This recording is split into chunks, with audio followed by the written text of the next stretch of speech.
Good morning, everybody, and welcome to Homestead for a Living. I came out this morning after what is hopefully our last frost, and I found a cool example of microclimates that I wanted to share with the channel. Last night it got down to the mid-30s, and we were pretty worried about our crops. So, of course, we didn't have a lot of warm weather crops in the ground yet, but those that we did, we covered up and everything. But I just wanted to show this really neat example here, where here we are up top, and this is our top garden area. And as you can see, it's very exposed. We have a lot of these winds that come off this hill. It's at the top of a hill. And so it's a little bit colder. The wind is up here, and there's nothing protecting or retaining temperatures. There's nothing insulating this area.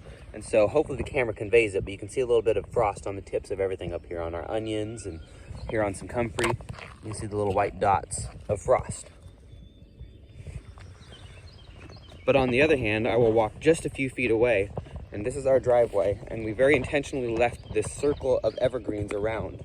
So we have a really good hedge of evergreens, of cedars and juniper and loblolly pines that very much create a very different microclimate down here in this part of our garden.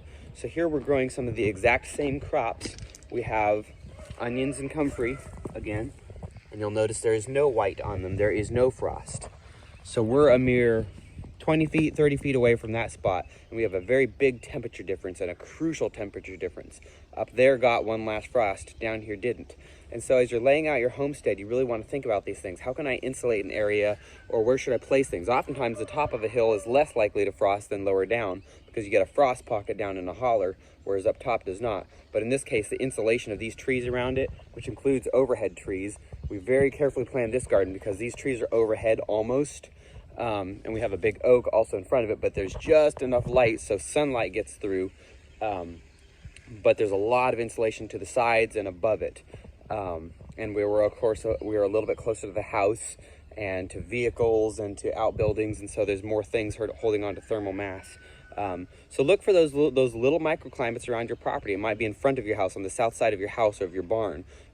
Recently I had a client here in Tennessee where they had a gigantic fig tree doing really well because it was on the south side of a big metal pole building, so it just thrived with that little bit of extra heat.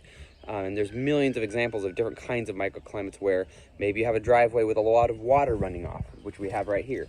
We have a lot of water creating a bit of a natural swale here at the bottom, so that's where we plant things that we want to get a lot of water, and it passively waters them. And I could go on and on. I won't make a long video about microclimates and the different things that create the different conditions, but it's pretty intuitive, and you can look for those things and create them as well. You could plant a ring of cedars or junipers or something like that to create that insulating barrier around your garden, protect it from wind, protect it from frost. So hopefully that was a useful example and fun for everyone to see. In the meantime, y'all stay warm since hopefully this is our last cold day and we can get into tomatoes and other warm weather crops. Stay safe, be well, and happy homesteading.